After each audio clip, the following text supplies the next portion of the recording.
places because he was flat. One day, not that long ago, a bulletin board had fallen off his bedroom wall and landed right on top of him. Stanley was not hurt, but now he was as flat as a piece of paper. Stanley's flatness let him do things that other kids couldn't do, like slide under a door or fold himself small enough to fit in an envelope. He could even trick people with his flatness, just like Ms. Root was tricking the class. "Speaking of time," she continued, "there is something important we need to discuss. Pretty soon, it will be time for our class to have a celebration." "That's right," joked Marco. "My birthday is just around the corner." The kids cracked up. Everyone knew that Marco's birthday was last week. When the laughter died down, Ms. Root spoke again. "Friends, this Friday will be the 100th day of school." Stanley remembered the 100th day of school from when he was in first grade. Now that he was in second grade, it seemed like a long time ago. "Last year, everyone had to bring something from home on that day," said Stanley's classmate Evan. "Well, not one something, 100 somethings." "I brought in 100 Legos," Elena remembered. "I brought in 100 bouncy balls," said Stevie. "Then you dropped the box they were in," Marco pointed out, "and they bounced all over the floor, remember?" Stanley remembered something else. "We helped Stevie pick up the bouncy balls, and then we did some math with them," he told Ms. Root. "You would have loved it. We put them into groups of 2 and 5 and 10 and 20. "So are we doing it all again this year?" Sophia broke in. She seemed super excited. "I have a sticker collection now. I can bring 100 stickers." "Well, friends, I have a different idea," Ms. Root said.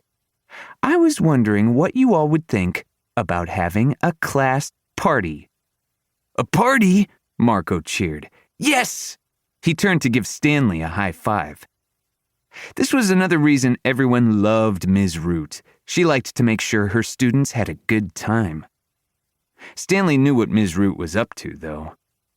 "Not just any party, right?" he said. "It sounds like this will be a math party." Ms. Root shook her head. "The 100th day of school is different for different grades. This year, we will not work quite as much with numbers. We will just celebrate 100 days together as a classroom family." "Really?" thought Stanley. It wasn't like Ms. Root to miss a chance to teach something to her class. But it was all right with him, he decided. While Stanley Lambchop liked math, he liked a celebration even better, and this one sounded like a ton of fun. His classmate Josie raised her hand. Josie liked to make sure people were following the rules. "A party during school?" she asked. "How will that work?" "Well," Ms. Root said, "I thought that should be up to the class." The class was quiet for a minute. Only Ms. Root would leave the party planning up to second graders. Juniper raised her hand first. "I think we should have a sign-up sheet," she said. "Everyone can sign up to bring something in." "Like decorations," Sophie called out. "And games," Evan added. "And food," said Elena. "We can't forget the food." Stevie was shaking his head. He was worried about something. Stevie worried about a lot of things. "That is all the fun stuff," he said. "But we also need things like plates and napkins, right?" "Thank you, Stevie," said Ms. Root. "We will need to plan every detail to make sure our party is a success." Stanley could hear people in the hallway now. Mr. Johnson's second graders from the classroom next door had been dismissed for the day.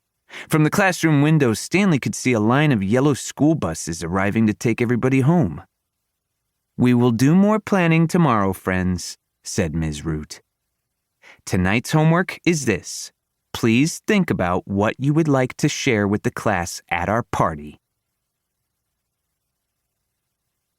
2. Pancakes. Just a few minutes later, Stanley and Marco were on the school bus, riding home. They always sat together in the same seat behind Stanley's younger brother, Arthur. Arthur was looking out the window. Stanley and Marco were talking about the